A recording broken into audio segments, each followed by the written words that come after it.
ఈ చిన్నపిల్లను తన తండ్రి బయటకి తీసుకొచ్చి మంచులో పడేస్తాడు.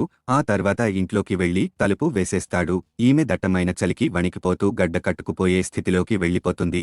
అప్పుడు ఈ చిన్నపిల్ల తన తల్లి చెప్పిన మామయ్య నంబర్ గుర్తువచ్చి తన మామయ్యకి ఫోన్ చేస్తుంది. అయితే ఈ ముసలి వ్యక్తి తన కొడుకులను తిడుతూ ఉంటాడు.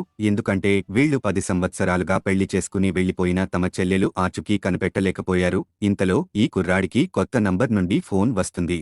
అప్పుడు ఇతడి తండ్రి ఫోను తీసి ఎవరో మాట్లాడు అని అంటాడు. ఈ కుర్రాడు ఫోన్ ఎత్తగా ఈ చిన్నపిల్ల ఏడుస్తూ నేను మంచుకు గడ్డకట్టి చనిపోయేలా ఉన్నాను. నేను ఎవరో కాదు మీ చెల్లెలు కూతుర్ని, వచ్చి నన్ను కాపాడు మామయ్య అంటూ ఏడుస్తుంది. అయితే వీళ్లు అడ్రస్ అడుగుతూ ఉండగా ఈమె స్పృహ కోల్పోయి పడిపోతుంది.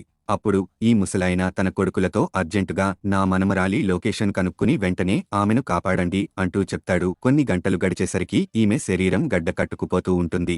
ఇంతలో ఈమె మామయ్యలు ఈమెను వెతుక్కుంటూ ఇక్కడకు వచ్చి హాస్పిటల్కు తీసుకువెళతారు. అప్పుడు డాక్టర్ ఈ చిన్న పిల్ల పొజిషన్ చూసి ఈమె కోమాలోకి వెళ్ళింది అని చెప్తుంది. అప్పుడు ఈ ముసలి వ్యక్తి నా మనమరాలిని ఇబ్బంది పెట్టిన వాళ్లని వదిలిపెట్టకండి అని తన కొడుకులను పంపుతాడు. ఇంతలో ఈ చిన్నపిల్ల ఒక్కసారిగా స్పృహలోకి వస్తుంది. అయితే ఈమె చుట్టూ ఉన్న వీరందరినీ చూసి ఈ చిన్నపిల్ల మీరంతా ఎవరు అని అడుగుతుంది.